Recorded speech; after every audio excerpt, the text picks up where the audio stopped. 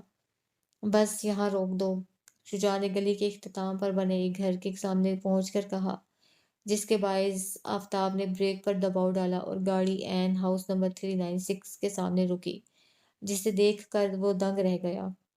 یہ ہے میرا گھر، ہاؤس نمبر 396، تبھی شجاع بولا، جس پر وہ یکدم چونک پڑا۔ اسی اثنا میں شجاع گاڑی سے باہر آیا، اور ساتھ ہی یہ دیکھ کر اسے خوشگوار حیرت ہوئی کہ آفتاب بھی خود ہی گاڑی سے اتر آیا، ورنہ اسے لگا تھا کہ اس کام کے لیے اسے کافی اصرار کرنا پڑے گا۔ تم نے یہ گھر کب خریدا؟ اس نے گھر کی نیم پلیٹ پر ہاتھ پھیرتے ہوئے کھوئے ہوئے انداز میں استفسار کیا، جس کی سیاہ تختی پر سنہری حروف سے ہاؤس نمبر 396 اور اس کے نیچے شجاع حیدر لکھا ہوا تھا، جو کہ انہوں نے باقاعدہ پلان کے تحت کیا تھا، اور فی الحال وہاں سے رومانچ آفری کا نام ہٹا کر اس کا نام لکھ دیا تھا کہ آفتاب کو شک نہ ہو۔ 1 ماہ پہلے ہی نیو یارک سے آنے کے بعد، اس نے چابی سے گیٹ کا لاک کھولتے ہوئے جواب دیا۔ اور پتہ ہے اس گھر کو خریدنے میں میرا انٹرسٹ کیوں ہوا؟ شجاع نے دروازہ کھولتے ہوئے تجسس پھیلایا۔ کیوں ہوا؟ اسے جاننے کا اشتیاق ہوا۔ اندر آؤ، بتاتا ہوں۔ اس نے اندر کی جانب اشارہ کیا، جس کے بعد وہ بنا کوئی سوال جواب کیے اندر داخل ہو گیا، اور اس کے پیچھے شجاع بھی آیا، کیونکہ اس گھر سے ایک بہت ہی انٹرسٹنگ قصہ جڑا ہے، اس نے دروازہ بند کرتے ہوئے بتایا اور اندر کی جانب بڑھا، جبکہ آفتاب بھی حیران سا اس کے پیچھے آیا۔ کیسا قصہ؟ اس نے ساتھ چلتے ہوئے دلچسپی سے پوچھا۔ یہی کہ یہاں کسی کی روح بھٹک رہی ہے، وہ مزے سے بتاتے ہوئے ہال میں داخل ہوا، جبکہ اس کی بات پر آفتاب حیران ہوتے ہوئے اب اس عالیشان گھر کا جائزہ لینے لگا، جو کہ رات ہو جانے کے باعث روشنیوں میں ڈوبا حسب سابق ابھی تک شاندار تھا۔ کس کی روح بھٹک رہی ہے یہاں؟ اس نے حیرانی سے دوسرا سوال اٹھایا۔ ساری باتیں یہی کھڑے کھڑے پوچھ لو گے؟ آؤ بیٹھ کر بات کرتے ہیں، اس نے سامنے رکھے صوفوں کی جانب اشارہ کرتے ہوئے مسکرا کر کہا، اور دونوں ان کی جانب بڑھ گئے۔ سب سے پہلے یہ بتاؤ کہ تم چائے پیو گے یا کافی؟ آفتاب کے بیٹھنے کے بعد اس نے کھڑے رہ کر ہی استفسار کیا۔ کچھ بھی نہیں، میں بس اس گھر سے جڑا وہ قصہ جاننا چاہوں گا، یہاں بیٹھو اور اس کے بارے میں بتاؤ، اس نے کہتے ہوئے شجاع کا ہاتھ پکڑ کر اسے اپنے برابر میں بٹھا لیا، جبکہ آفتاب کی اس حد درجہ دلچسپی پر اسے کافی حیرت ہوئی۔